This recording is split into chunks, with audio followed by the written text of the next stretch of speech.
నవత టీవీకి స్వాగతం. ఈ రోజు మన నవత టీవీలో ప్రత్యేక కథనంలో ఝాన్సీ లక్ష్మీబాయి గారి గురించి తెలుసుకునే ప్రయత్నం చేద్దాం. ఝాన్సీ లక్ష్మీబాయి అసలు పేరు మణికర్ణిక.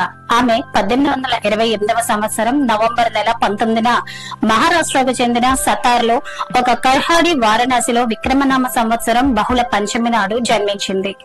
డిబి పరాన్స్నీస్ అనే చరిత్రకారుడు రాణి నవంబర్ 19, 1835వ సంవత్సరంలో జన్మించినట్లు ఆమె జీవిత చరిత్రలో పేర్కొన్నాడు. కానీ దీనికి వేరే చారిత్రక ఆధారాలు లేకపోవడం వలన 1828 అని అన్ని చోట్ల ఆమోదింపబడుతున్నది.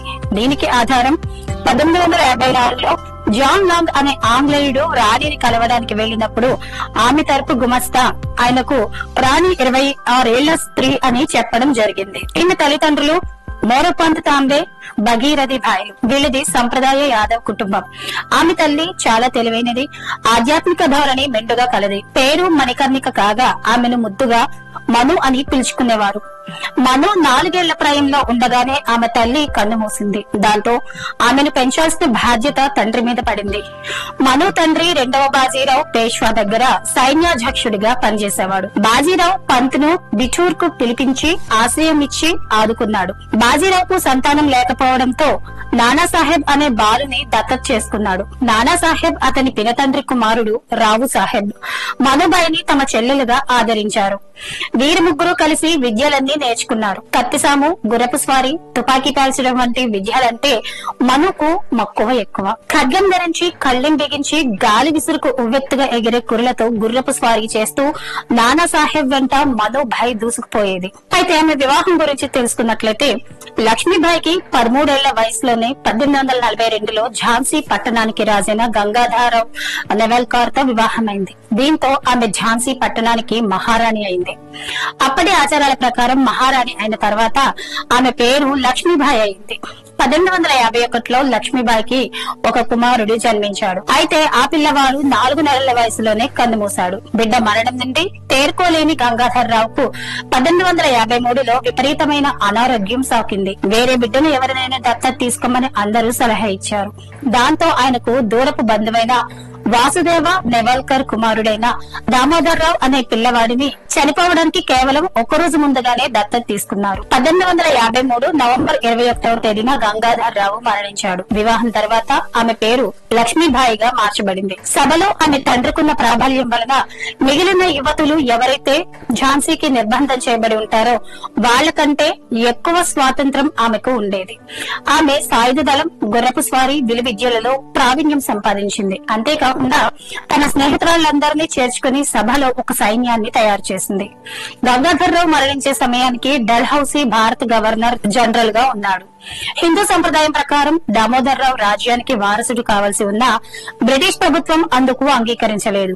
దామోదర్రావు రాజాకు రక్త సంబంధం కానందువలన, అంటే దత్తత సంబంధం కావున east India company governor general lord డల్హౌస్ సిద్ధాంతం ప్రకారం రావు సింహాసనాన్ని అధిష్ఠించే అధికారం లేదని అతనిని నిరాకరించాడు. దాంతో లక్ష్మీబాయి ఈస్ట్ ఇండియా కంపెనీకి చెందిన ఒక న్యాయవాది రాబర్ట్ ఎల్లిస్ ను సంప్రదించి లండన్ న్యాయస్థానంలో దావా వేసింది. ఆ న్యాయవాది కేసును చాలా చక్కగా వాదించినా లాభం లేకపోయింది. కేసును న్యాయస్థానం కొట్టివేసింది. ఆంగ్లేయులకు రాణి మీద కక్ష కలిగింది. వారి రాజాభరణాలను స్వాధీనం చేసుకున్నారు. మార్చి 1854లో రాజు రుణపడి ఉన్న 60,000 రూపాయలను ఆమెకు లభించే పింఛన్ నుంచి తీసేసుకున్నారు. ఆమె తక్షణం ఝాన్సీ పట్టణాన్ని విడిచి వెళ్లాల్సిందిగా ఆదేశించారు. కానీ రాణి అందుకు సమ్మతించలేదు. తాను ఝాన్సీ పట్టణాన్ని విడిచి వెళ్లేది లేదని ప్రతిజ్ఞ పూనింది. రాణి ఝాన్సీని ఇవ్వకూడదని నిశ్చయించుకున్నది. ఆమె తన సైన్యాన్ని బలపరిచి తమకు తాముగా వచ్చిన వాళ్లను పోగు చేసి ఒక సేనను తయారు చేసింది. మహిళలకు కూడా యుద్ధ శిక్షణ ఇవ్వబడింది. యుద్ధ వీరులైన గులాం ఖాన్, దోస్ ఖాన్, ఖుదాబక్ష్ లాలాలను, అలాగే బక్షి, మోతీబాయ్, సుందర్ ముందర్, కాశీబాయ్, దివాన్ రాఘ్నాథ్ సింగ్, దివాన్ జవహర్ సింగ్ వీళ్ళందరూ కూడా రాణి బలగంలో ఉన్నారు. ఝాన్సీలో ఇవన్నీ జరుగుతున్నప్పుడు మే 10, 1857లో మీరట్ లో భారత్ సిపాయిల తిరుగుబాటు మొదలైంది. పందులంటే ముసల్మాన్లకు ద్వేషమని, హిందువులకు ఆవులంటే పవిత్రమైనవి తెలిసినా కానీ వాళ్లు యుద్ధంలో తుపాకీ గుండ్లు తగలకుండా వేసుకునే తొడుగులకు, వాళ్లు వాడే తుపాకీలకు పందులు, ఆవు కొవ్వులని పూశారు. బ్రిటిష్ అధికారులు వాటిని వాడవలసిందిగా బలవంతం పరిచి ఎవరైతే వినలేదో వారిని శిక్షించడం మొదలుపెట్టారు. ఆ తిరుగుబాటు సమయంలో చాలా మంది బ్రిటిష్ ప్రజలు, మహిళలు, పిల్లలు సిపాయిల చేతిలో చంపబడిన వాళ్లలో ఉన్నారు. బ్రిటిష్ వాళ్ళు ఈ తిరుగుబాటును త్వరగా ముగించాలనుకున్నారు. జనవరి 1858లో బ్రిటిష్ సైన్యం ఝాన్సీని ముట్టడించడం ప్రారంభించింది. 2 వారాల పాటు తర్వాత ఆంగ్లేయులు నగరాన్ని చేజిక్కించుకోగలిగారు. కానీ రాణి మాత్రం మగ వేషంలో దత్తత తీసుకున్న చిన్న బిడ్డను వీపున తగిలించుకుని వారి కన్నుగప్పి పారిపోయింది. కల్పి అనే ప్రదేశానికి చేరుకుని తాంతియా తోపే అనే విప్లవకారుణ్ణి కలుసుకోగలిగింది. ఆమె చిన్నవాడు అయిన దామోదర్రావు తన బలగాలతో కల్పీకి పారిపోయి తాంత్యా తోపే ఉండే తిరుగుబాటుదారులతో చేరింది. రాణి తాంత్యా తోపే గ్వాలియర్ కు వెళ్లి తమ తిరుగుబాటు బలగాలను ఒకటి చేసి గ్వాలియర్ మహారాజు సైన్యాన్ని ఓడించి తమ బలగాలతో వాళ్ళని పూర్తిగా నశించిపోయేలా చేశారు. తర్వాత వాళ్ళు కపటోపాయంతో గ్వాలియర్ కోటను ఆక్రమించుకున్నారు. కానీ 1858 జూన్ 17లో 2వ రోజు యుద్ధంలో రాణి మరణించింది. ఈమె మరణానికి కారణమైన పరిస్థితుల గురించి చాలా వాదనలున్నాయి.